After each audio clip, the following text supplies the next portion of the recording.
Right. So I think we're about the right time to start this conversation. I'm extremely excited about today. These are two of my favorite collaborators in the world. They are Christopher and Justin Swader, are wonderful set designers.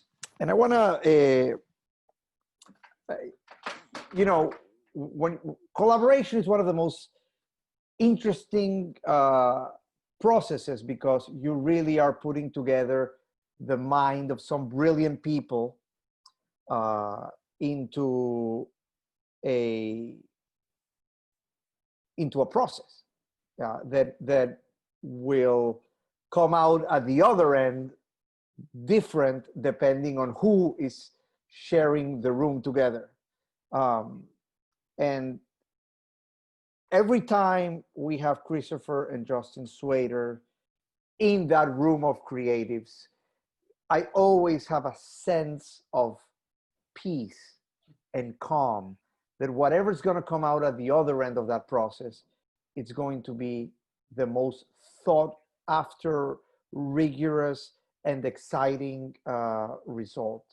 And there's something, very unique about them, other than they are extremely talented, is that they are identical twins.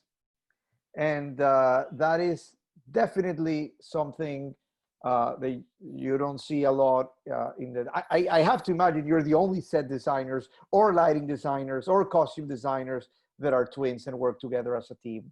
But yeah, there actually are a lot of other twins designers around that we've I feel like this quarantine time has kind of opened up the door to us seeing that there's actually a lot more twins working together. I think there's another set of twins in New York that reached out to us recently that were all also designers, and then that opens some other twins. I think there's some twins there's some twin set designers. There's some other twin set designers. I know there's some lighting designers and costume designers, which is, I think that's great. Well, then there's the Walden twins of opera who direct opera, but at least in the circle that you guys are in it's sort of like off-Broadway, regional, I've never come across. And I particularly, have a soft spot in my heart because I am the father of twins. They're a boy and girl, but I know that synergy. I know that because they spent, even before I met them, they had 9 months of knowing each other, right? And so that relationship of twins fascinates me. I see it every day on my kids. And I know that they work together as a group, as a pair, better than I would ever work with another human being on earth. So the fact that the two of you collaborate and work together makes, I think, your design so much stronger, because they're two, although you guys are visually similar and we all know that you eat the burger the exact same way, you don't think alike necessarily. And so that you have great convergence of idea, but also you disagree a little bit, and that really helps create it. And we're going to go through in this conversation today, we're going to go through a lot of examples and their process, but that just fascinates me how you guys really work together as a team. So that was a very long introduction for this conversation. Thank you so much for being here. I hope you guys are staying safe during this time. You guys are in New York, the epicenter of this madness. And well, welcome to the MasterMiND class. Oh, well, thanks so much for having us. We're so happy to be here, and we're also happy that you're doing this series with all of these artists during this time. I have to tell you, I personally love it because I feel like I am back in sort of a grad school mode where I have, where every day I have conversations with brilliant people, and it has enriched me personally. I always look forward to it. I definitely think I'm going to come out a better artist at the end of the series. If the series ever ends, I think that we like this so much, we'll just keep it on, even as the doors of the theater will remain open. But so the way we want to talk, I want to talk just briefly about how you got into theater, and then I want to spend most of the conversation talking about process. And I know you guys have examples of how you went from an idea, an abstract idea, into a set that is perfectly designed. Steven Nunez, our technical director, production manager, every time he knows that there is a play with you guys, there's this zen in him, because he knows that he's going to get the drawings that are perfect. There's not going to be a mistake in the drawings. He doesn't need to verify it. Oh, the Swaders are doing, oh, thank God. There's nothing else to add. So that's just, again, testament to how wonderful professional you guys are. All right, how did you get into theater? What the heck? You guys are born in Indiana. Like, how does this work? How did you get into theater design?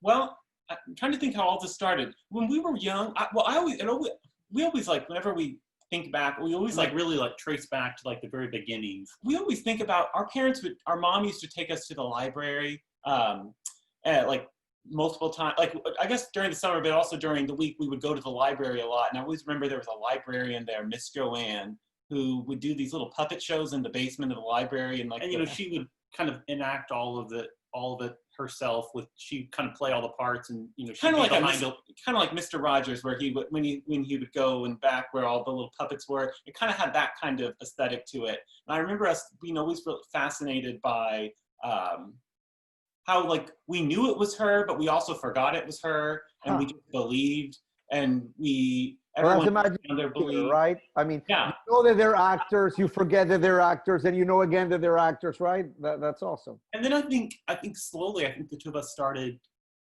just being, audience members at, various theaters, and I think we just kind of appreciated all of the elements. But I think we were particularly always kind of just drawn to the visuals, how something was made, the idea of something very simple kind of being used in an interesting way to become something else. I always remember, I don't think we ever really thought about set design until when we were in like 5th grade. There was a local production of The Music Man that was happening, and they needed kids to be in the show. And somehow the two of us we found out about it, and we got to be a part of it in like the boys band.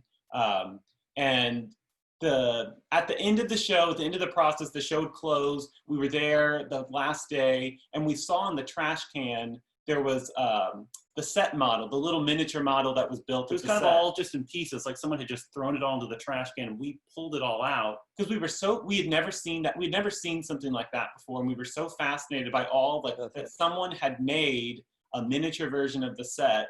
And we really hadn't even thought about the set. I mean, we were there, we appreciated it, but I don't really think we ever thought that someone actually spent a lot of time making decisions and kind of crafting the whole picture of that. So I think we took it back. We like took it home, and we like pulled it out of the trash can. We took it. I mean, for a long time it was sat in our closet because we would study it, and we studied that someone actually made that and that thought about it. And I think it kind of created an appreciation for that. And then I think maybe fast forwarding, I guess like in the back of our minds, we always just kind of had that, image and that idea. And I think that, once we started getting into high school and into college, I think that's when we realized that it was something that, we could actually move forward as a career path. Yeah, I guess in high school, where they let us design some of the sets for the shows, and we just had fun doing it. I think we just realized that was just really fun. We always took art classes when we were young. Like we would do like art classes outside of school. Like we would do like painting classes and drawing classes. And I feel like we always had, our parents were very supportive of just like having like just kind of well-rounded kind of study of all of that. And then, we were always drawing on top of each other's work, and like kind of like, one person would start something, the other person would finish it. I would draw on top of his drawing. Like pretty much the way you guys talk, right? I guess. Yeah. Well, there's something that it just seems perfect. And it doesn't matter. The beauty of like talking to the two of you guys is that I always feel like I'm talking to an entity, right? Yeah, we don't plan it. It just naturally comes out. Right. But I feel like I don't know. I feel like in terms of like design just kind of crept up there. I think it took our appreciation for theater and appreciation for art, visual art, and it just kind of was like, I think we realized that there was a career where you could do that for a living. That had never crossed our minds. I think that was probably in high school where we made that realization. And then when it came time to think about college, I feel like the very first show that we were asked to design, there was kind of a comfort level of us not necessarily feeling like, oh, maybe we could design this individually. So we asked, the first show that we were asked to do, we asked if we could design together just to see what it felt like. And I think from then, it's really been, I guess ever since then, we've always collaborated as a team. It just worked. I mean, again, it was just like continuation of how we had always worked. We'd always worked collaboratively. And I feel like ever since then, it's just been the projects where it's both of us. And I feel like we can bounce ideas off of each other and really become kind of each other's external hard drive in a way, especially when we're working on multiple projects at once. So it's which you now do because you're so successful. I know you're doing, even working with us, you're doing a show, and then on your day off we meet to discuss the next. Because I don't know if people know, our attendees here know, but we've collaborated 4 times. We've done, you are the designer that has, both of you collectively have worked the most at Miami New Drama. You've designed 4 shows. They are One Night in Miami, Fake, Confessions of a Cocaine Cowboy, and The Cubans. So, and not only, those 4 are really iconic, in sort of like our collective memory of what the company has done, and the design of those shows have been really protagonists in a lot of those cases. But so we're going to talk about that. And we're going to talk about the process of each one of those 4 shows.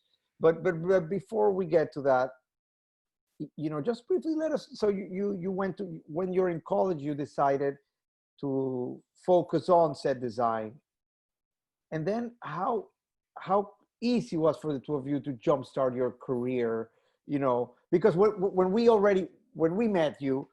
You've already, I mean, and in the years since, your star has risen quite a bit. But by the time we met you, you guys were already doing some pretty big deal shows. You're working, with Carl Caulfield on multiple shows. You've already were working on regional theaters. So how did that, how did that come about? Well, our focus in college was centered around design, but we were also kind of double majoring in directing as well. So I think when we moved to New York, we kind of had both directing and design as an option of kind of pursuing. And so I think I feel like that first year, I feel like we were like pursuing just as many directing opportunities as we were design. And I feel like the opportunities for directing were more like trying to find possible like assistant jobs, like assistant work, or kind of just finding like small opportunities. Did you guys ever direct a show? Not New York. I mean, we did when we were in college. We would direct shows, but we honestly together. 1 show together, 2 shows separately. What shows? Tell me about that. That's fascinating. This is something new information for me, so I'm really excited. Tell me what shows did you guys direct together? Well, I guess like our capstone production that we did together was a kind of like a obscure play from the UK that we found, written by a UK author, Oliver Lansley, called Ernest and the Pale Moon, which is a really like creepy, gothic, very dark play where the ensemble kind of they play a bunch of different parts, and all the actors like had broken instruments and they all composed a score, and it was very devised. It felt devised even though it wasn't devised, and it felt like it was just like, I think we were able to kind of take everything that we had learned and kind of like, and everything that we appreciated about theater, and like, and kind of pull all that together. And it was a really quick process, but I feel like we still can, we still can turn that part of our brain on sometimes. I feel like when we get stuck, I feel like we can turn the director hats on to know like exactly how like the full picture is going to work. But, we're just as much so would you guys want to return to the path of directing at some point in your career? I think we do. We look at our bookshelf. We have all these scripts on here, like plays that we appreciate or have admired over the years that we would love to return to at some point. But I think that that's awesome. I feel like there's a certain thing that happens when we work as one thing that people start to see us as just designers, and you know, and that's just kind of how I feel like that's just how it is, and like we've talked a lot about, especially with actors, and you know, that's sort of like a theme that we've returned in this series.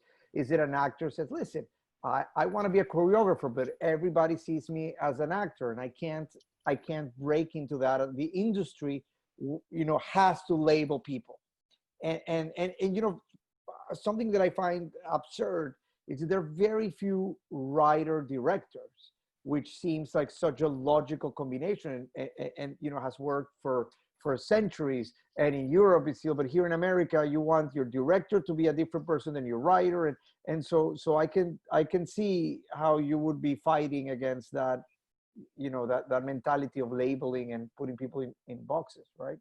Yeah, it's definitely like a more European trend, I feel like, to see directors that also design. But I feel like maybe somewhere down the line, I feel like we would love to like dive back into that. But I feel like, you know, I think for our sanity and just for the amount of things that we're trying to accomplish right now, I feel like this is kind of like kind of staying in one area feels right. So, but I guess like that first year that we moved to New York, I always we can always like track all the like where all the projects come from. I think one design project that we got in the midst of working on, we were assisting an off-Broadway show, a production of King Lear, at Theater for a New Audience. We were both assisting Erin Arbus, the director, and she was great to work with. And I think at the end of that process, a design opportunity came up with Carl Cofield, who ended up directing One Night in Miami at Miami New Drama. Native Miamian, and Carl is a dear friend and one of my favorite people in the world. But you know, that one project that came along, which was one of the first design projects that we did with Carl, which was his thesis show at Columbia. I think we had just sent a cold email out to kind of all of the directors at Columbia, basically saying, or we sent an email to Columbia, and then that got forwarded out to like a bunch of directors. Right, and had you sent that the year before, you might have gotten me. I know. But I'm glad you got Carl. I'm glad you got Carl. Still found our way to you in like a different way.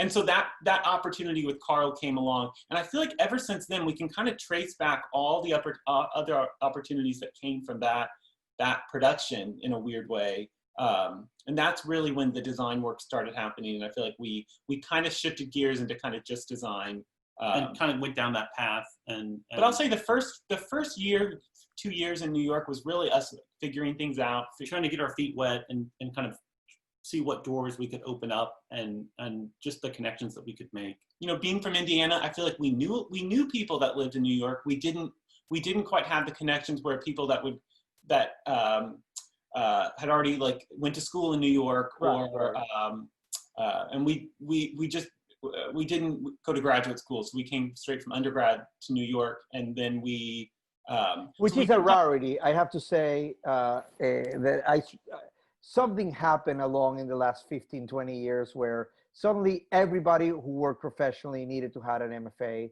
I mean, I can't think of sort of like one of the successful theater directors out there that didn't come from the Yale School, the Columbia School, or one of those.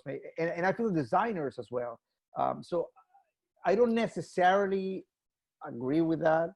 So examples like you guys are always good news to me, which is you can definitely break through. I mean, you guys really face a lot of challenges, and you sort of like broke through them all to find your own way. And that is always a very, very rewarding and exciting story. So I guess that's kind of how we ended up in New York, and I guess kind of with Miami New Drama as well. So yeah, it was so nice that Carl brought us along for One Night in Miami to come work and collaborate with Miami New Drama. Like, I feel like that we were so happy that collaboration started, and that we could like continue to do more productions with you. Okay, great. So that's a segue. Let's start now to get into the details of the design process. Yeah. And so this is very exciting because we're getting into two brains at the same time. So we're going to talk today about 4 productions. 3 of them were world premieres, and that's something, you know, that Justin and Christopher can talk about, the difference of, you know, a revival or you know, to a work that, you know, when you're doing a world premiere play, I think, you know, everyone is creating the work.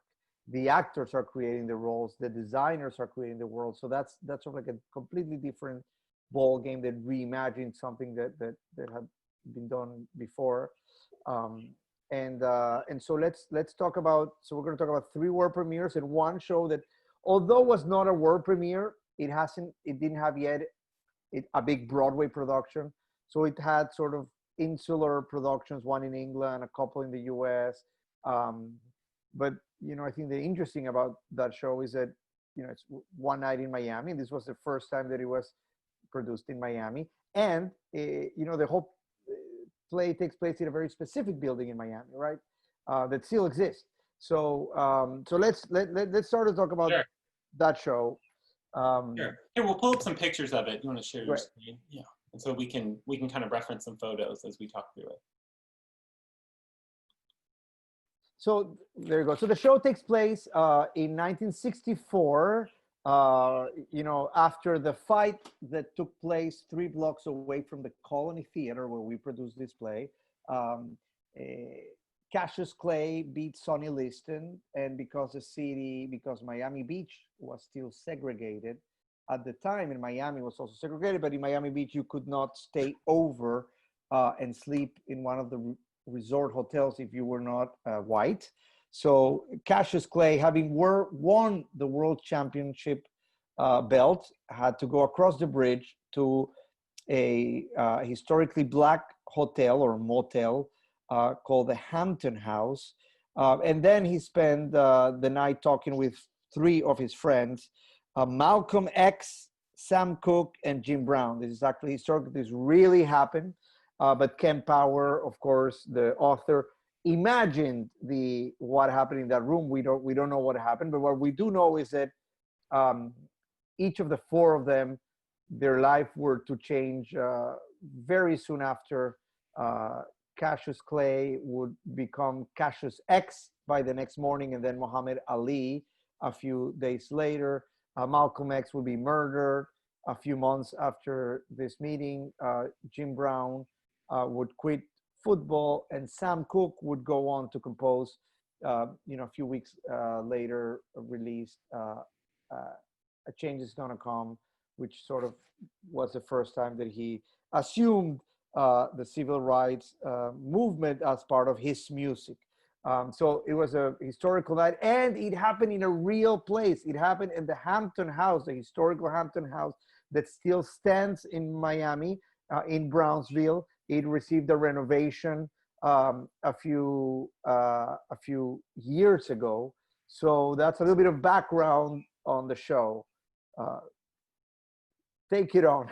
Oh, and it was really exciting working on this play, especially just because of the connection to Miami and the fact that this, the motel is still standing and still not necessarily operational as a hotel, but the building is still there and the people can. I feel like people in Miami are very, or at least a lot of the people that we talk to, it seems like everyone's aware of this hotel. Maybe people don't know the history of it, but I feel like people know when you explain it or when you talk about it. I feel like a lot of people seem to know about it and to know where it is. And for us, we had never, I feel like this is in terms of like when we think about like the process, how we approach a show, I feel like research is always like the key thing to where we start with. And I feel like this play especially was like where research played a really like key role in how we kind of got into the play and like how we kind of could start to unravel. And I guess in terms of images, we were able to kind of collect a certain amount of research for what the exterior of the motel looked like in terms of looking at photos of like pre the renovation back in the 1960s and the 50s when it was kind of in its prime. There's not a lot of photos that exist, but I feel like there's a lot of photos that at least give us like the feeling of it in terms of like the color palette that it is now. Like I feel like that was, again, feels very iconic in a way, like the yellow and the teal and the red on the steps and the I feel like that was really easy for us to get in that way. But I think what was the challenge for this, and then I guess the surround too, seeing like the kind of like the breeze block, the concrete blocks with the decorative patterns cut out, and like that all feels like very Miami in a way. And that was kind of easy for us to kind of get a flavor of how Miami feels and how we could maybe kind of populate the space with some of those key elements so that we just kind of get a very clear sense from when we look at it before the play even begins. You know, we're setting the tone, and this is where we are. I think what the challenge for this one was figuring out what the insides of the rooms look like, because there really aren't any photos that show what the inside of those rooms looked like. So it was a lot of like us having to really do some research on other motels in the Florida, specifically in the Florida area, but we were looking at other places too in that time period to see like what were the trends, what was like the texture of the carpet and what was on the wall, and so, you know, we were kind of having to kind of make our best judgment and just kind of like really just take a guess. And I feel like, and then it was also about like what works with you know, we have to think about a lot of things, you know, like costumes and like what's going to work with the costumes, what's going to be just what could be distracting, what might not be distracting, what might pop with lighting. So I feel like a lot of those are all the kind of things we were thinking about. I feel like the sign, which you have a picture up of the sign, that played a big, there are photos that show that again, that iconic sign, the logo of the Hampton House. So I feel like that felt like something that we really needed to kind of feature in some way.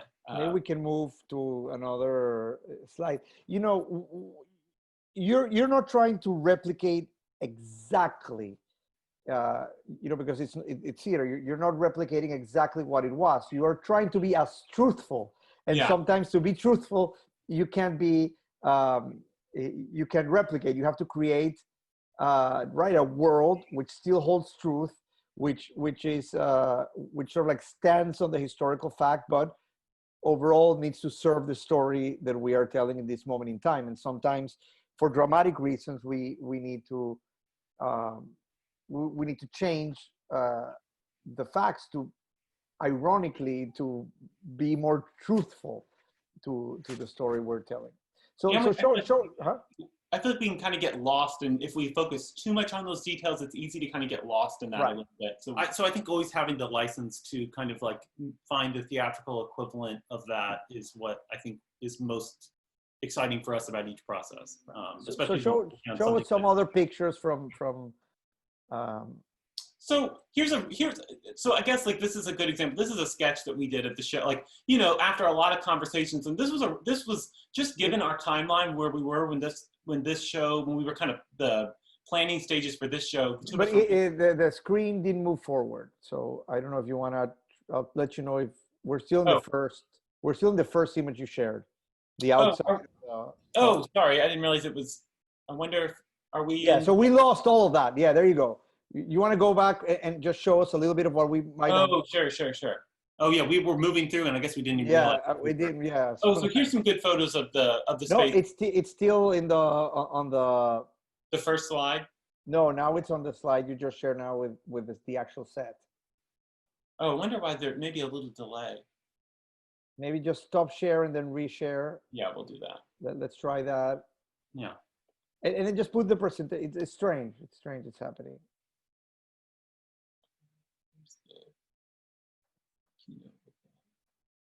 Just a second, we'll get it solved.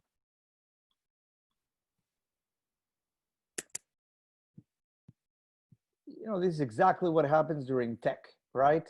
I know. We're all ready to do something, and then there's a little thing, a little light that we don't know exactly why it's turning on, and then we lost 4 hours trying to figure out, you know, that we plugged something wrong. But this is exactly this is exactly the theater process. Every element needs to be there, and if something isn't there, we're going to try this again, and we'll see if it works. All right, let's do it.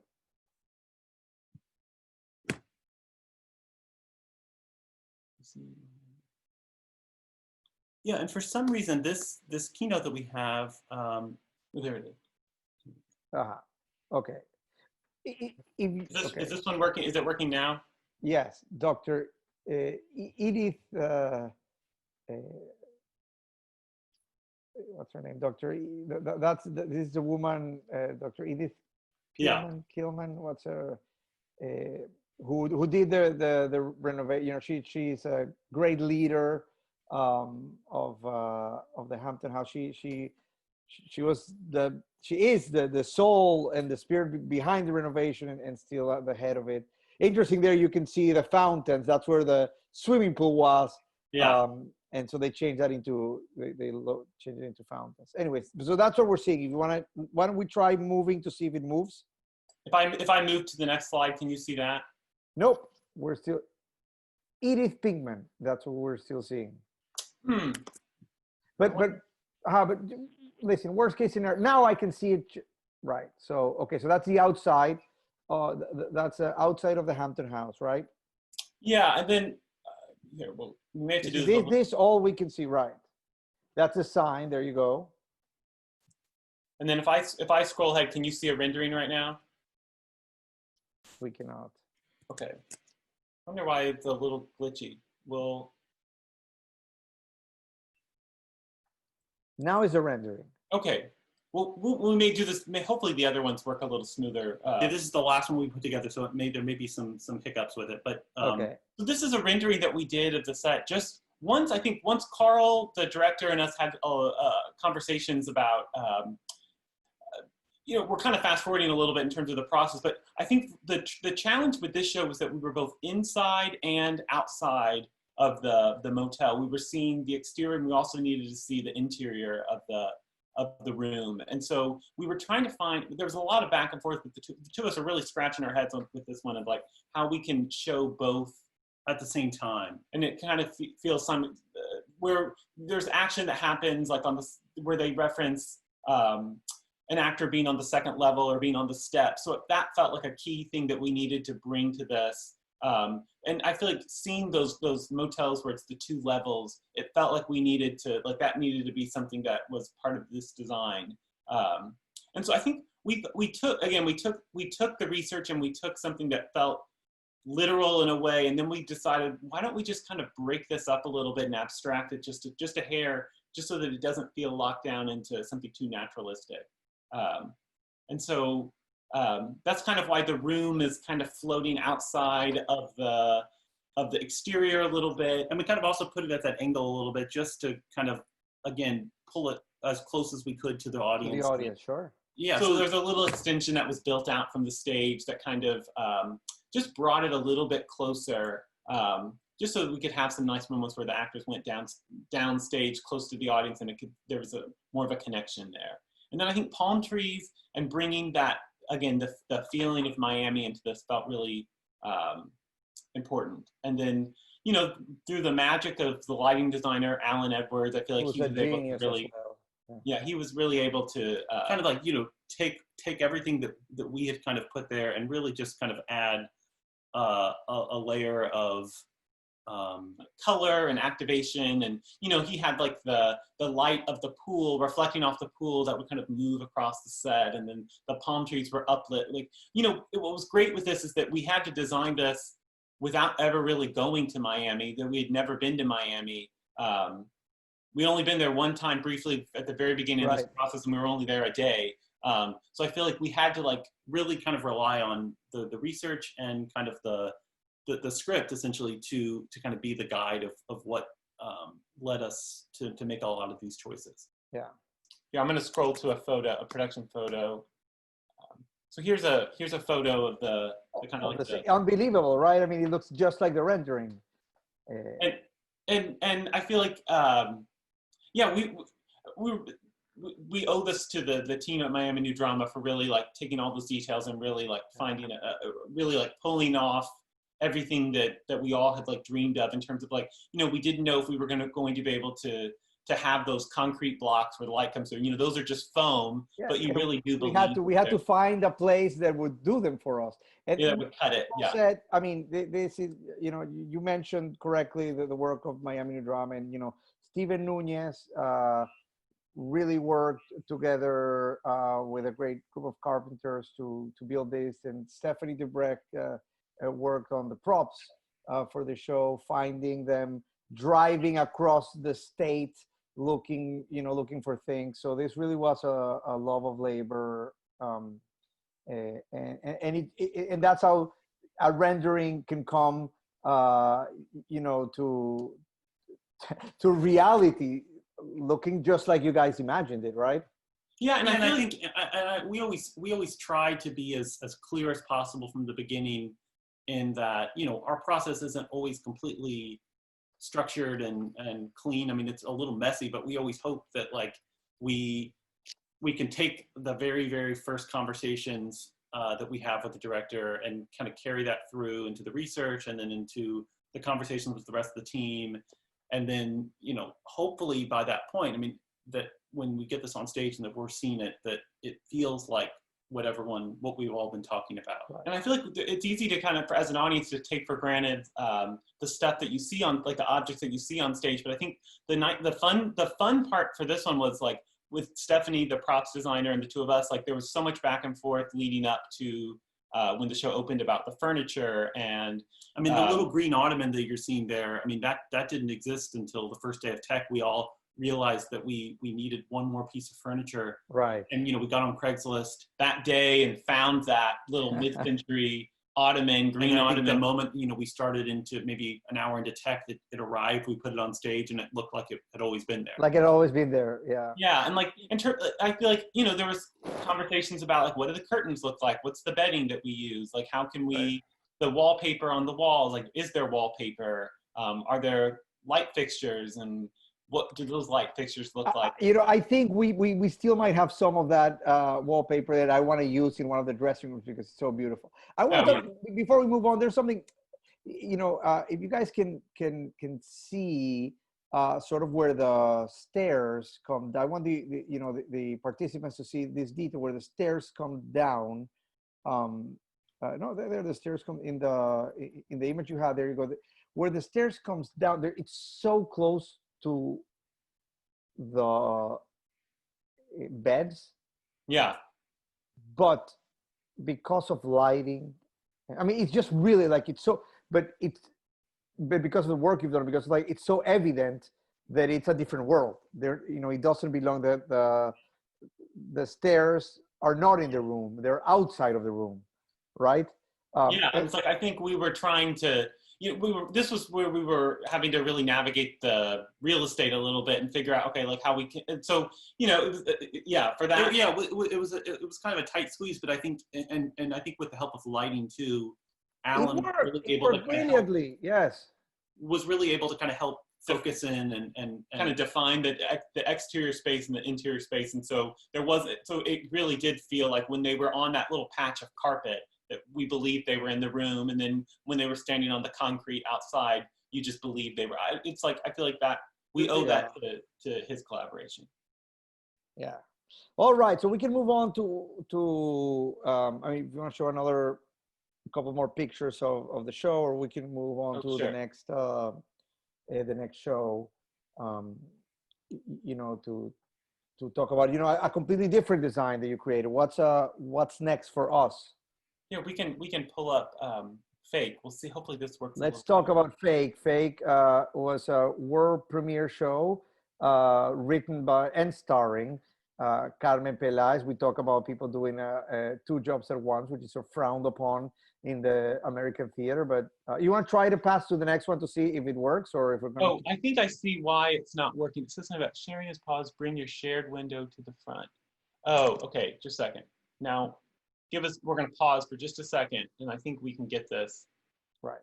So, so we're going to talk Fake was a world premiere at Miami New Drama, and it deals with the world of the high-end art auction house, a Sotheby, a Christie's, and it all goes around the head of the Latin American art department of the auction house needing to add a new arrival to the brochure, which was a painting by Amelia Peláez, who happens to be the great aunt of Camila Peláez, who runs the Latin American department. And there is serious doubt about the origin of that work of art, if that work of art is in fact an Amelia Peláez, or is the Cuban government in one way or another, you know, trying to legitimize things that should not be legitimized. And so that is a little bit of what the show is about. Are you guys Oh, I think this is. we're jumping to cocaine. We're not in cocaine yet. We're still in. There we go. Now can you see us moving through? We can see it moving. Yes, sir. Okay, sorry. Great. We just want to make sure we were trying to do some. I think a setting got turned off at some point. But you know, Fake. I think we were really excited about this play when we started, and I think what we love about MasterMiND Drama is that you do produce new work, and that you I think this one especially, like the fact that it was just written, and we from reading it, I feel like we loved how personal it was with the playwright Carmen, and how it kind of took elements of her life and how that was woven into this play. And we love all the questions. Like, I feel like this one just it takes us into a world that we're not as familiar with in terms of like the politics of the art world. And suddenly I feel like we were having to do research, topics that we had never really, we haven't really thought about. I feel like it just it asked some interesting questions, about like the authenticity of art, and, truth, and why art matters, and how art is valued. And I don't know, I feel like it just made us think about art differently. And I feel like that was a nice way in for it. And I feel like, the director, Carl Andrus, who we had not worked with before, was great to kind of lead this as well, because I think that all three of us were just as interested in the topics of this, and how we could kind of make the environment of this be,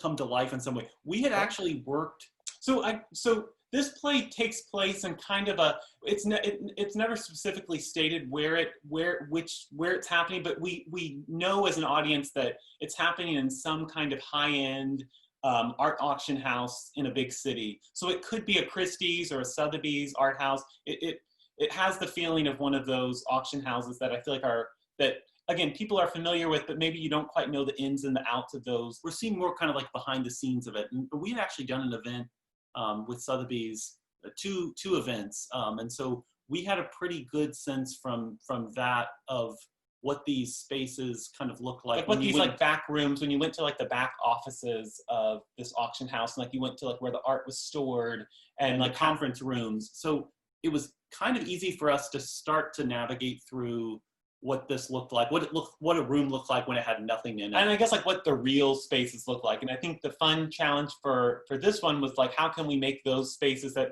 maybe to an average person may feel kind of mundane and ordinary, how can we make that feel exciting and fresh, and how can we make that kind of come alive in a theatrical way? So I feel like where we started with this one is we were looking at these like art gallery spaces that you would see in like a Sotheby's or a Christie's. So a lot of these images are from those spaces, where again, these big empty rooms with the white walls that are very neutral, the wood floors, some concrete floors, and kind of like the sparseness of that was really appealing to Carl and us. And it's funny that we had worked with two different Carls. Yeah, Carl Cofield, Carl Andrus. So I think for this one, and it's like what we were drawn to like the track lighting that was above, that feels very iconic to these like gallery spaces, the benches that kind of exist either in the room or around the periphery. And then here's some photos of different offices, but we were trying to find like, what's kind of like the common denominators with all of these kind of office spaces we're seeing, and down to like the details of like how the pencils are stored and what kind of lights are on the desks, and like how, and I feel like how messy is it, how organized is it, and then I feel like for us, I feel like the play, while it feels fairly naturalistic, it does kind of allow for like there's a lot of like fluid transitions where we're kind of in one space, but then we're in another, and we're kind of maybe at some point seeing split scenes where it's in one location, but we're also kind of peering into another space. So I think we were trying to, all the design team was trying to find a way to honor that in some way.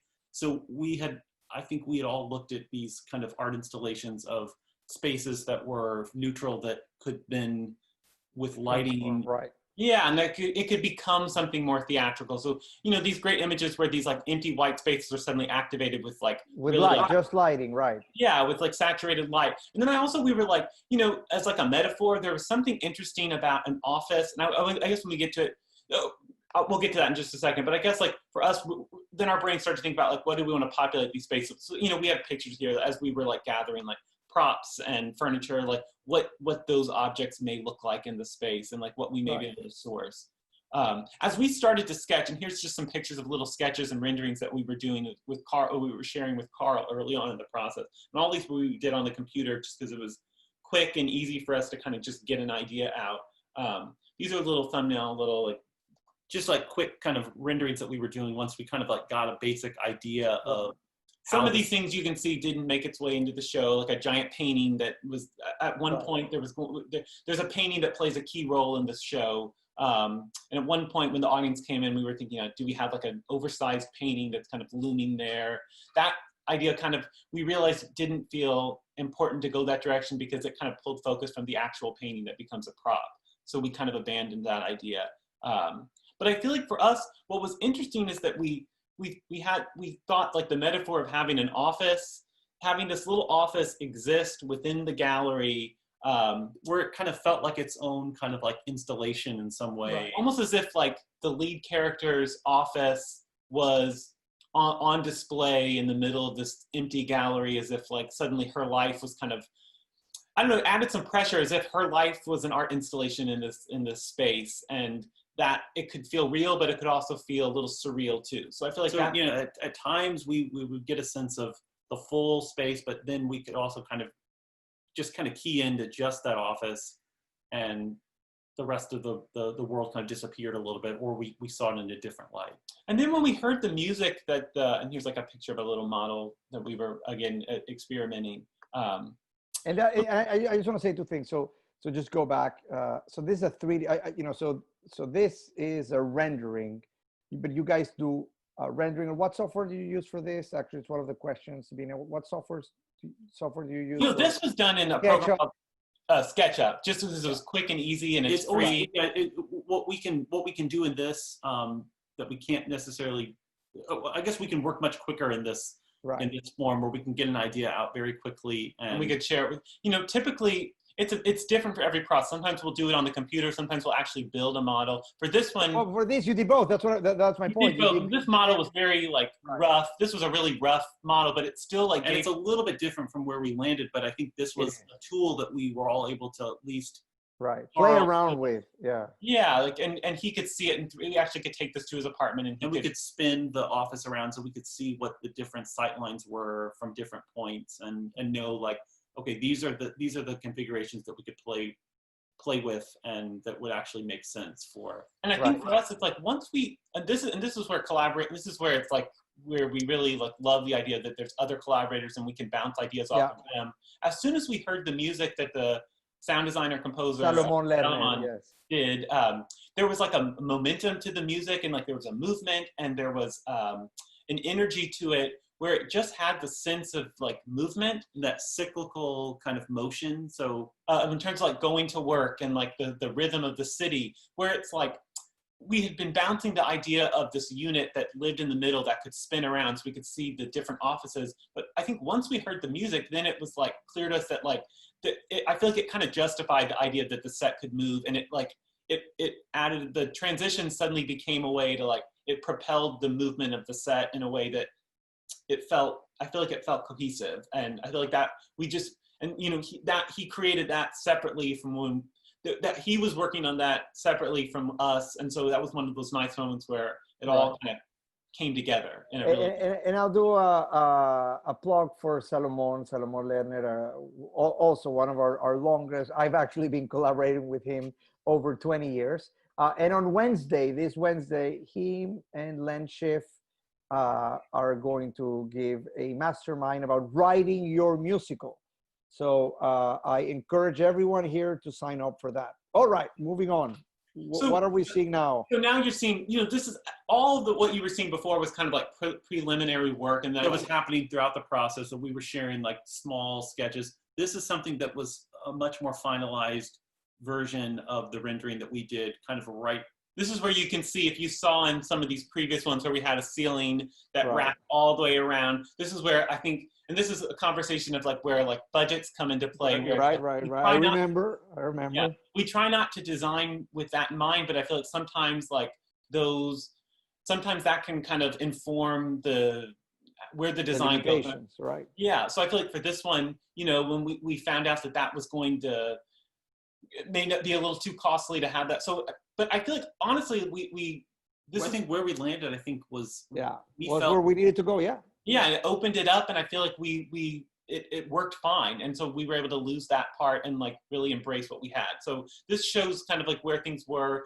The idea of like a space that felt very kind of ordinary and simple could suddenly, if there were lights tucked in behind the molding, that could light, like the space had like took on a different feeling. And it's a wonderful lighting design. Oh, Kirk, this was lit by Kirk Bothman, who's a wonderful lighting designer. And I think it's a great collaboration with him. And what he was, and we'll see in some production photos, but he was really able to like add color into this that really like, again, brought it to a different level. And that really kind of spoke to some of those earlier images we showed where the space just, and you know, this just shows again how we could do a split scene, how we could show two different offices at once, where that if that unit could spin this direction, then we were able, with the sightlines, we were able to see into both offices. And you know, we have this here just for anyone that's interested in terms of like how we mapped out the space. And this was, again, the two of us like had just really studied this one because sightlines played a big role in this in terms of making sure that everyone really got an equal view, or at least an interesting view of the space.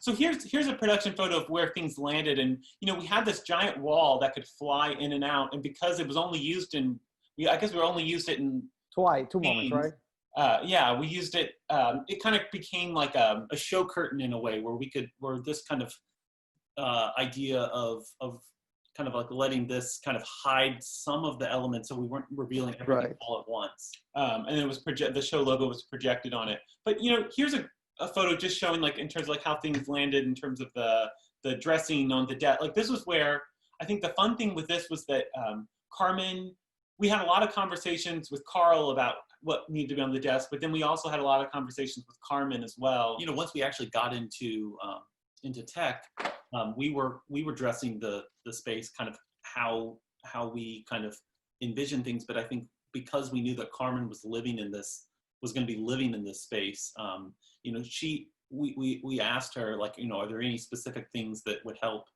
your process in terms of like personal items or things that, like, you know, we had an idea of where the trash can might go or what kind of books might be on the bookshelf.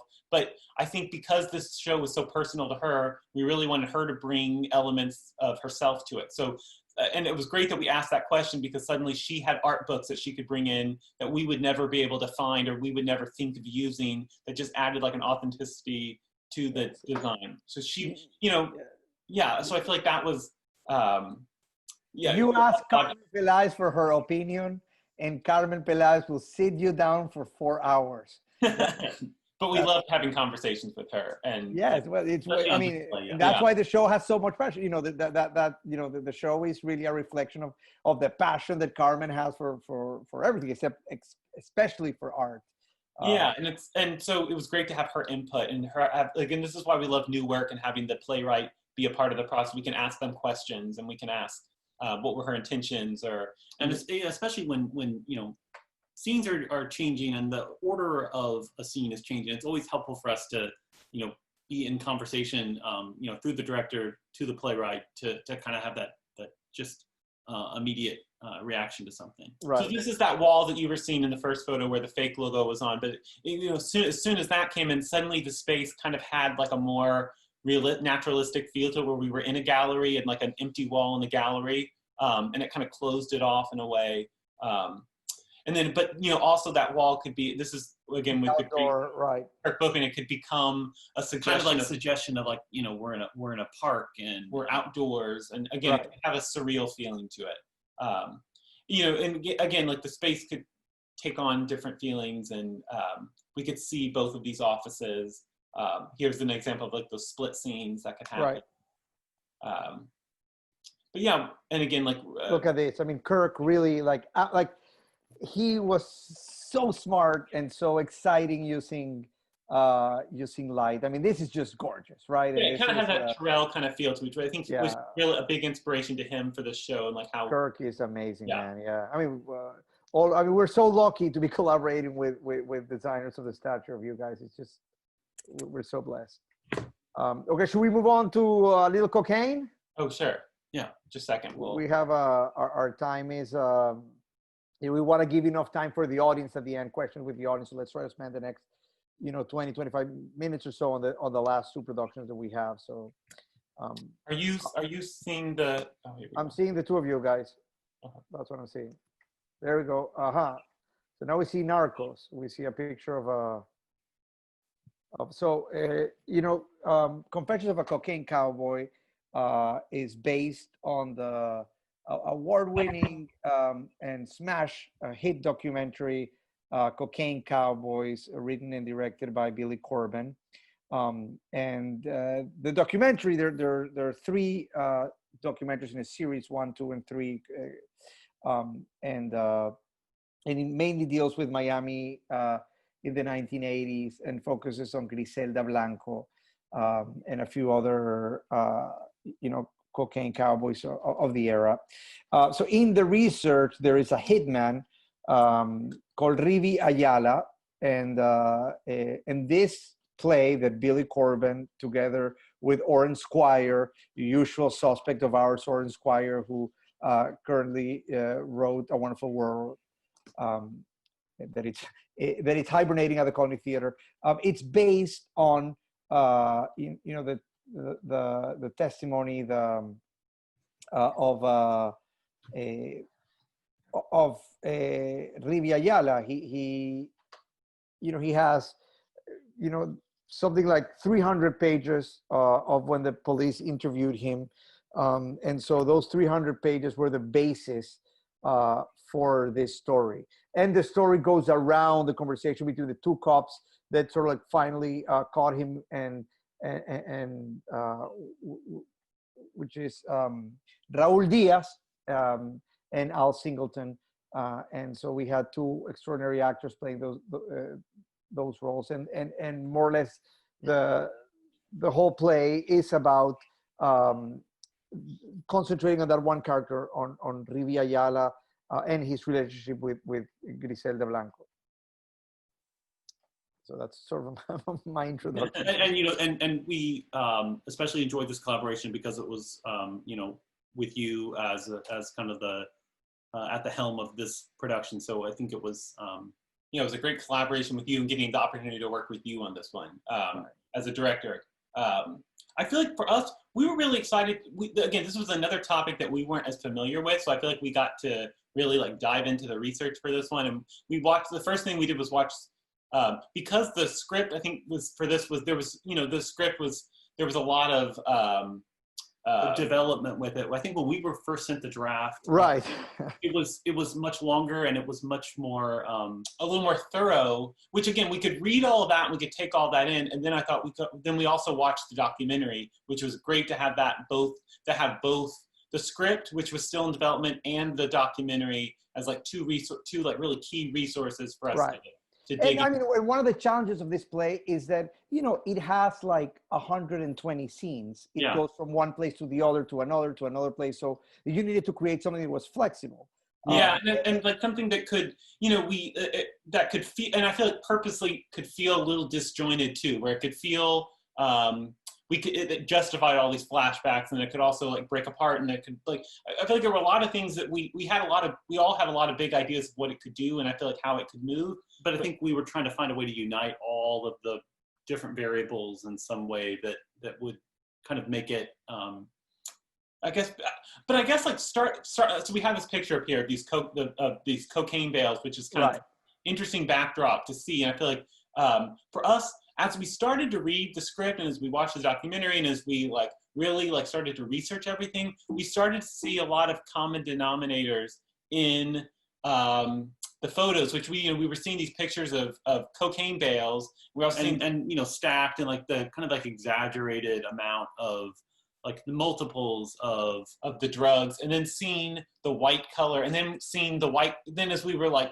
there's a lot of scenes in this that takes place in these interrogation rooms, and they're talking about all the piles of research and the evidence, and we were seeing these pictures of these evidence boxes and these evidence storage rooms. There's something interesting about the parallel between the cocaine bales and these file boxes that just kind of struck, I guess it just stuck with us, and we kept seeing, then we were thinking about, you know, I guess more or less the color white in a way, and how that played into it and not necessarily white in its purest form, white that like has a little bit of dirt to it, and like a little grime, a little history, but seeing the white in the floor of these like sterile spaces, seeing the white in like the prison, like the prison cells, and the white architecture of Miami that's all around, especially around the Colony Theater. Like, I feel like there was just something that felt, we saw a lot of parallels that really like informed, I think, where we were going with the design. And I feel like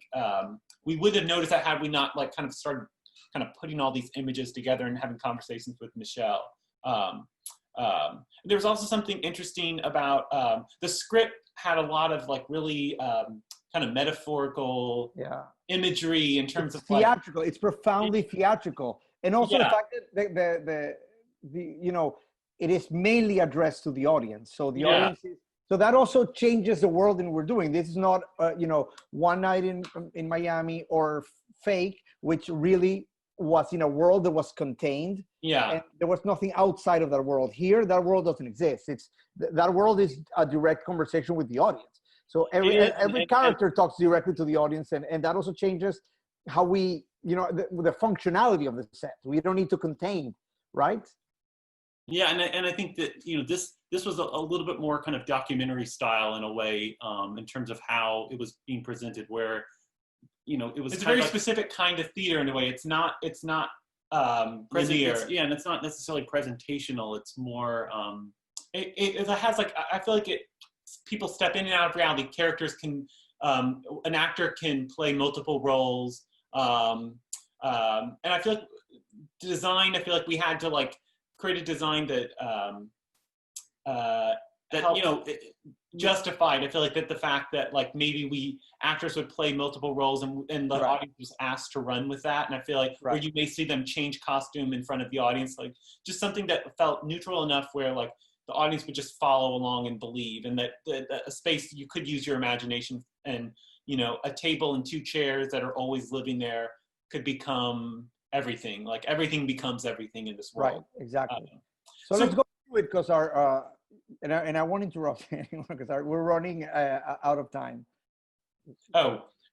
So, you know, we're just going to show you our process with it. We started we had a bunch of different ideas how we could approach this. This is very early on. This is very early on, like a sketch of like a first idea. And then I think we really started, it's moving forward. Are you guys moving it forward? Oh yeah, is it moving forward? Nope. Oh, are you have you seen the research that we shared with the file? We are in the, you know, we are in the research phase. I'm seeing the research phase, you know, where we have the two guys with the guns, and there. So now I see it moving. So, oh, do you see this sketch? Now I see a sketch, but I think we lost a few. We lost a few of the research. Great. Oh, now are you seeing us move through the research? We are seeing. Now I see the first few drafts of it. Oh, for some reason it's saying sharing is paused, so I'm just trying to figure out. We're gonna be right back.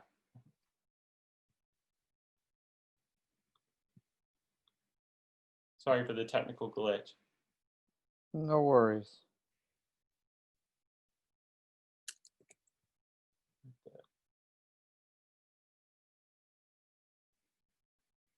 I think we lost it.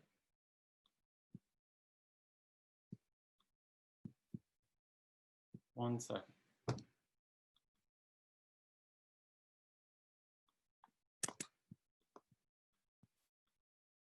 Are you seeing this moving through right now? Nope.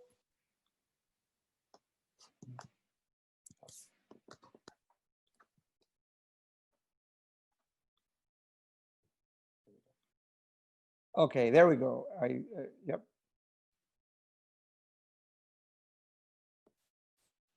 So Okay, now, sorry, I don't know why that was happening. So this was just like, I think things really, once, this was a situation where once we heard this, I guess like, in terms of us getting brought in to the first rehearsal, which was really key, I feel like that was really informative, that first rehearsal that we got to go to, where the design was still kind of evolving a bit, and I think we kind of made a big pivot after that first rehearsal where we, or the first read-through where we were able to kind of like really key in on this. I guess when you heard the play for the first time with the actors and we heard the play for the first time, I think we all were able to, I think the two of us kind of went off and kind of just quickly started sketching some ideas out. And then we went back and shared them with you, like just kind of almost as like a really quick response to what we just heard. And I feel like that's kind of where the design really took off. And we could kind of like, map it out much clearer than before. I think we had a lot of big ideas that we were sharing back and forth, but this is what kind of, so do you see this rendering here that we have? Yep. So I think, you know, these little sketches were just a bunch of like little sketches that we did of how the set could start in one place and could kind of break apart as we go. But, you know, it started in a place that was, you know, fairly grounded and ordinary in a way. There was something felt a little off about it, I feel like, but we were hoping that it just felt like we were hoping that the design was kind of in the background a little bit and that it really wasn't, that wasn't the focus. The story was really the focus. So there was this wall, the upstage wall that was there that existed that could be it could have the feeling of an interrogation room. It could have the feeling of like a back alley or a warehouse, or it just kind of had a neutral feeling to it. And then I think for us, it was about how do we start to really, once, I guess, kind of after the act break, we found a way to kind of really start breaking open the space and finding the layers. And suddenly, like the rules, I feel like as the rules of the story and the rules of the play were broken, like we could break rules with the design. So suddenly a wall that was like level with the floor could like float in the air and was looming above, and maybe like a fragment of a wall of guns that we saw earlier behind the garage door could all of a sudden become this huge gestural element. And then, like, you know, we could be a little more, we could have them play more with metaphor. So suddenly, like, we had like a crib upstage that was revealed at one moment. That kind of was more symbolic of like families dealing with the crisis of drugs and violence, and it wasn't a literal gesture. It was more of just like an abstracted idea of what that means. But I feel like for this one, it was all about like things kind of like peeling back the layers in a way. So the last image we saw was all of these cocaine bales that were stacked to kind of forming the skyline of Miami. Yeah, I kind of could feel like the sky. So it was like as if that was kind of encompassing Miami and like Miami being built by cocaine, right? Yeah, and like the idea of a little, you know, there's a lot of bloodshed that was lost. So like the idea of like blood being kind of spattered over all of this, and kind of seeping onto the floor, and just so I think the idea of starting with something very clean and orderly in a way, and like ending with this kind of, I guess, ending in a different place than we started, and it was a little messy, and I feel like that. So in terms of production, in terms of production, here's a production photo of like kind of where the show started. Just like the rendering, amazing. Yeah, in just kind of a very neutral state, and then as things started to, you know, again, this was lit by Alan Edwards, and he did a wonderful job of kind of like sculpting all of the space and providing kind of like just, again, the layers and the detail within. And you know, it could feel like a bunch of different, again, I think our hope was that the audience could just run with it, and they could, the text told them where they were and they could follow along. And then again, when we got to Act 2, that's where things started to get a little more surreal, where like the wall would float up and suddenly we were left with this giant wall. Oh, we had an opening dance number to the second act. Yeah, right? We did, yeah. So it's, and you know, that kind of served as a backdrop. And then here's this like nursery that was kind of appeared at one point. It was revealed. An electric chair that could fly in and kind of loom above the space, which was really effective. So I think the exciting thing about this is that, you know, because the script was so adventurous, it kind of gave us the permission to really to just kind of like go at full force with that. And I think with you kind of at the helm, kind of leading all this, we were able to, I feel like we landed in a really interesting place. I feel like it definitely felt But like again, I hope that the audience like was able to kind of go on this journey as well throughout all of this.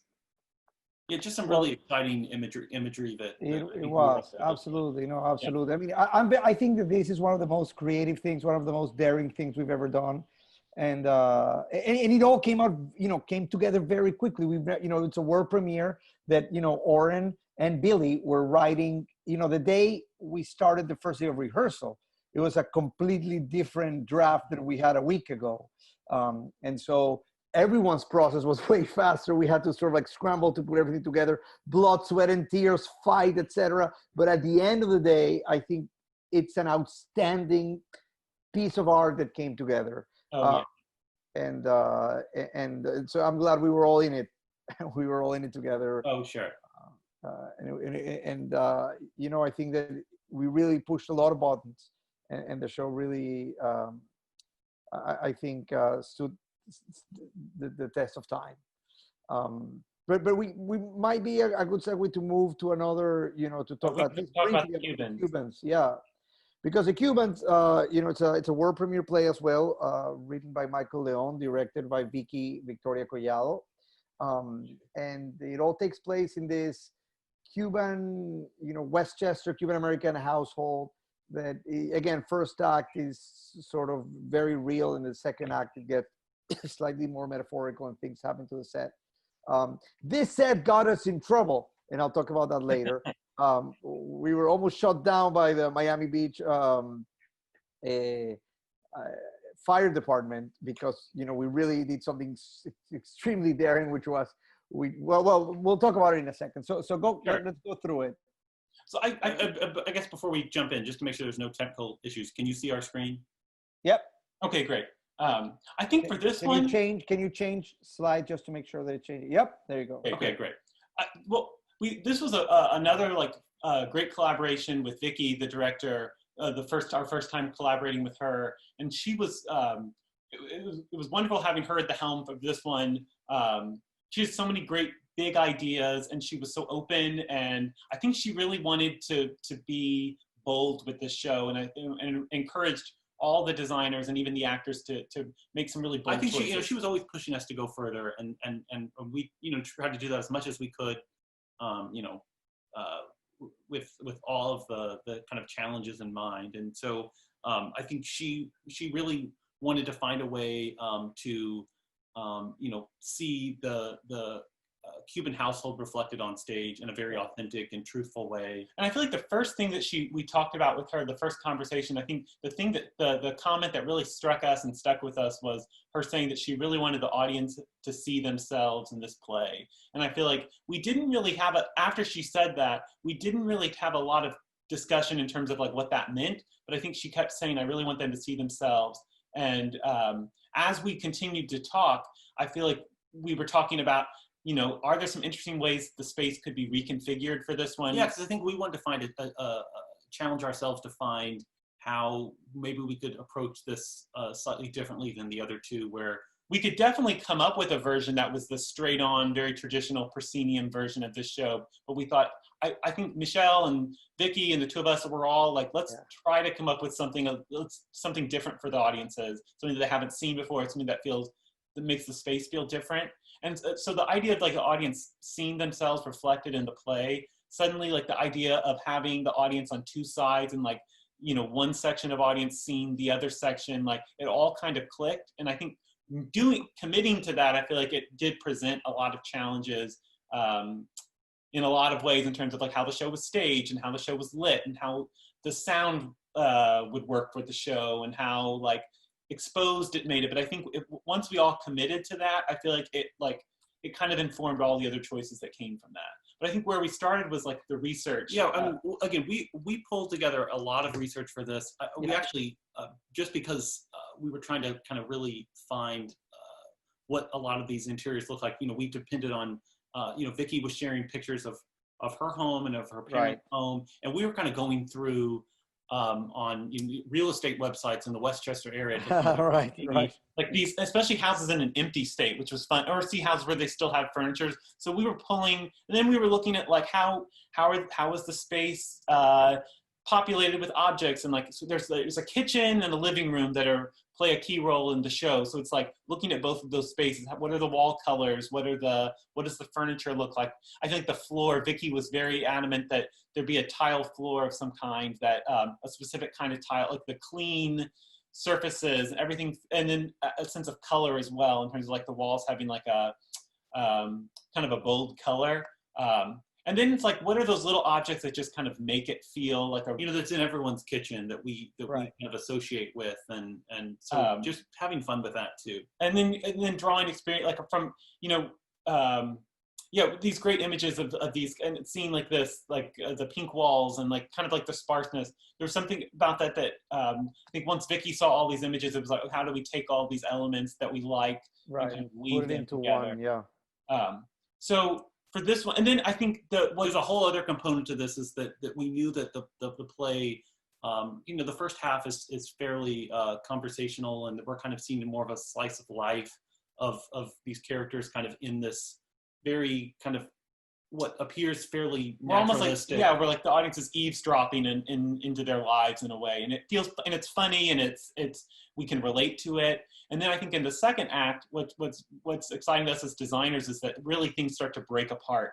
And this house that feels like we've seen, like, it feels normal, and it feels fairly traditional in a way. Like suddenly, like little things start to happen where by the end, everything has really, like, the house is opened up and it's broken apart. And then as designers, how do we pull that off? Especially in a configuration that we don't quite have the freedom to do everything we would. We can't hide everything, everything. We can't hide anything in the wings. We don't have, necessarily the space above to pull something away. So everything needs to be there. And the idea of water, I feel like, plays a big part in this too, in terms of like, water start raining from the ceiling, and the stage, we love shows with really like crazy stage directions. So I feel like it like really challenges us to kind of like just go think outside of the box. So like this one, it asks that water rains from the ceiling, and the walls cave in, and the floor opens up, and there's just like there's some really bold stage directions that, again, we were a little scared by, but we were also really excited by it.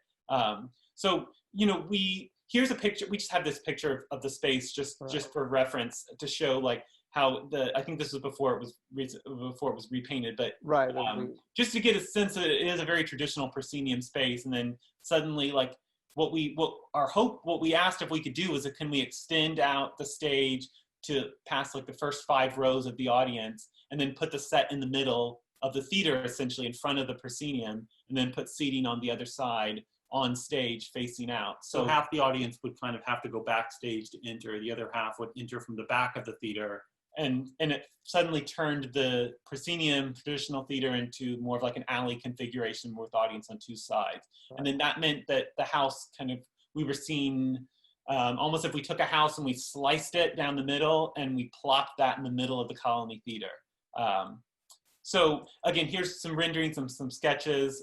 What we ended up landing on was like, what happens, like we were seeing the bones of the house, and I feel like that felt very kind of in conversation with seeing the family, like seeing this family kind of exposed, and so we were seeing the wood supports and the pink insulation, and we were seeing inside to this house around something that felt very naturalistic. And then I guess just showing some production photos of that. Yeah, here's where things landed in terms of like, there was like a partial ceiling above that kind of like, just kind of made everything feel grounded and really kind of like honed everything in and kind of focused it all. And then again, felt very familiar. And as things started to unravel in the second act, and again, this is lit by Yuki, the lighting designer, did a really wonderful job. Oh my God, Yuki is one of the other amazing lighting designers that it's just such a joy to work with Yuki. Oh, sure. I mean, I love Yuki, and I worked with her for 10 years, and I look forward for, just like you guys, working with her for another 50 years, because she's just so smart and inventive and and you know, brilliant. And willing to just be, this is a huge challenge. We presented a huge challenge for her because, there was she couldn't light from above. Everything was had to, so she had to invent. and yet she killed people only using like her pinky. That's how good. So you can see, like, starting in a place like this where it feels very normal and traditional, to a place where, you know, the walls were all, you know, what looked like drywall was actually stretched fabric, where we were seeing the veins of, when it was backlit, suddenly you kind of saw like the structure behind and the veins, and so there was kind of a messiness to it. And then as water rained down from the ceiling, and again, we owe all that to Stephen and the team at Miami New Drama, who really made all that happen. There was a plumber that was kind of brought in just to kind of create like a theatrical system. A plumber who had a theatrical background came in and like rigged it so that all of this water could come from the ceiling and different places, and a hole in the, you know, the floor caved in at one point, and there were holes in the floor that were revealed, things were pushed out of the way. So this was a big kind of undertaking for everyone, and so I think sure was. It was just about, you know, really committing to an idea and just going for it. And I feel like, and just like some fun things, like, again, like seeing where we started, where we end, where we have this hole in the middle. I think, and again, that wasn't something that was originally in the script. I think there were some other things that the script mentioned in terms of, like, you know, the walls completely falling in, and I think that for us it was really more about just the logistics of how to make all that happen. And I think Vicky actually made a really good point at some point later in the process about starting to find ways that maybe from the ground we could, having everything kind of coming from the ground and coming from beneath this family. So things were rumbling and things were boiling up from below. And I feel like, again, Michael, the playwright, I feel like it was great collaborating with him on this too, and having him be a part of this, and like figuring out like what elements could we take some liberties with, and what elements could we, were important to keep. And I feel like all of us together, I feel like what we landed on at the end of the show, which I feel like really key to the how it all came together. I feel like Vicky I feel like it was a true collaborative effort to see where we ended, how all these elements, especially in Act 2, came together. And also kind of like giving credit to the cast as well for being so committed and willing to, you know, also take these ideas. And, you know, they were having to do a lot of work on their part. Yeah, there's a lot of work into this water. They had to collect the water in buckets and bowls, and this bucket had to go here. It's because if it didn't, the water would overflow and it would create like a slip hazard over here, and this cabinet had to fall, and so no one could be. There were all of these little, you know, it was almost like they were like patting their head and rubbing their stomach at the same time, like that kind of thing, where like there was so much they had to think about in terms of like, and on top of acting. This was one of our favorite shows we'd done at Miami New Drama. Yeah, well, I mean, listen, and it was one of the audience favorite show. It sold out every single day. We had to extend and continue to open up performances. Quite impressive, and it's because you said this was, people were seeing themselves on stage. That was what was so exciting and different about the show, is that Miami is a city where 60-some% are mainly, 65% are Hispanics. Out of them, the majority are Cuban Americans. And it was the first time a major theater had done a show about the Cuban American community in Miami, the English language theaters.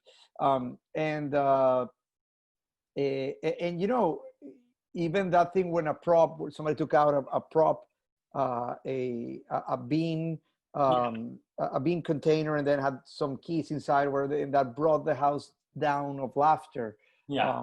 So the cookie, it was sort of like a cookie jar that had the beans inside. And that's apparently a very Cuban American thing that I didn't understand when we were doing the run through. But then, you know, when we saw the people just lost it. That was the funniest moment of the play. Or it was the cracker. I guess it was the crackers, the tin. The crackers, right? The tin crackers, right? Yeah. And again, I think that's where we relied on the rest of the team to like, what are those? Just because we weren't as like we could draw on elements from our research and from our family, but I feel like in terms of like the Cuban experience, I feel like we were able to like Vicky. That's when like Vicky and the cast were able to like. They brought in things from their home, and Jamila, who did the props for this as well. Also, I think the last touch, she said, "We need the Fabuloso in the corner," and I feel like everyone that will know what that means. And so like, we would have never thought of that, but of course we put that there, and then we overheard the comments about people noticing that little detail in the corner. And like, so that's the fun part, I think, for us. Yeah. Well, you guys, listen, we do 4 shows together because Miami New Drama focuses on sort of like that intersection of culture, and we bring the communities together. You guys were able to submerge yourself in 4 completely different worlds. And then by result of that, you brought the audience to those worlds. You were the vehicle, the entryway. So, I mean, this is an outstanding presentation. Thank you so much. It was wonderful to go back and relive those iconic moments of Miami New Drama. This is a great moment for the audience. We open this up for the audience to ask any questions. Let's spend some 15 minutes or so answering some questions from the audience. There's a couple of ways you can do that as audience, as participants today. In the Q&A section, just typing down there your answer, or by raising your hand digitally on the button of raise your hand, and then we can bring you up for any questions. So feel free. This is we do have one question. Can you talk about the build out budget and how it comes together with all the challenges?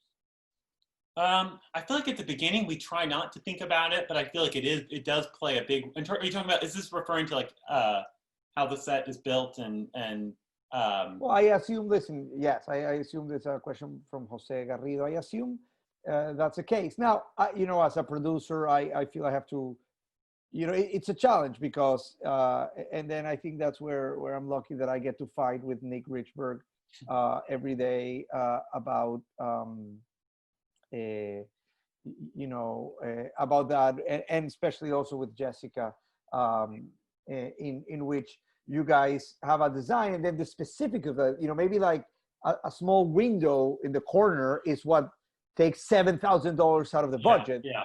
And it's sometimes, and so it's about how to balance that.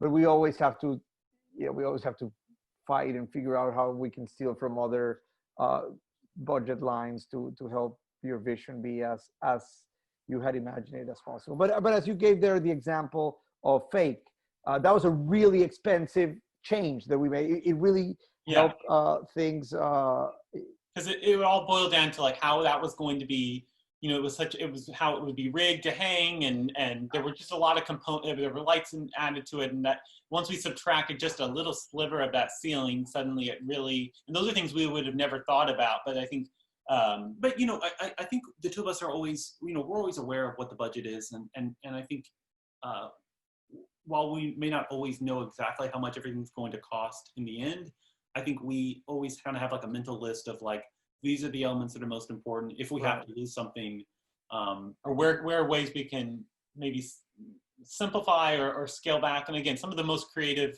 ideas come from that. In terms of like building the sets, the great thing is it's like all of these processes, the two of us have always showed up the day before tech starts. And it's always kind of magical walking into the theater and then seeing the set, usually almost, I guess 90% done or finished, and seeing like the work just kind of there. And again, we owe that to Steven and the team, and all the carpenters and the technical director and the scenic artists that are kind of you know, pouring all their time and energy into it. So it's always exciting for us to walk in and see it where things are at, and like the magic of how it's been kind of built and created. So we have a question by the one and only genius, Mr. Oren Squire, Miami New Drama's, you know, writer of A Wonderful World and Confessions of a Cocaine Cowboy, one of our favorite writers of all time. He's asking a big question. He's saying, how would you design a theater piece in the coronavirus age? And what type of stories would lend themselves to your concept? Would the audience move? How would you use the mask requirement and social distancing rules as a design concept, storytelling? It's funny because Miami Drama, and I sort of told you a little bit about it, we're sort of like already doing that, right? Which Oren also is involved. So what would you answer to that? I mean, and I guess we just kind of had a conversation with another theater company about, it's actually kind of in the middle of trying to do something like this as well. So I think that it's certainly on everyone's mind right now about how, especially right in this moment where, you know, we can't necessarily all be gathering in such a large group, or this is where you kind of start thinking about those opportunities where it's like, theater for one or theater for small, like people Right. like these intimate experiences where it is like, and again, I hope that it doesn't, we're not saying that this is what it should be, but it's like, I feel like maybe we'll see more of this, where we'll see more of like, more experiences that are more personal, where it's you know, maybe for a smaller group, and that it is not necessarily about being fixed and having like a front-facing experience, that maybe there's there's more movement to it, where you are walking from different places, you're walking, like you're experiencing it, whether you're moving to different rooms or you're moving to in a space where it could be these different little vignettes that are played out. I don't know. I feel like we have a lot of questions about what that would be too, and we've been thinking a lot about it, about what that means for theater in the future. I guess in the near future.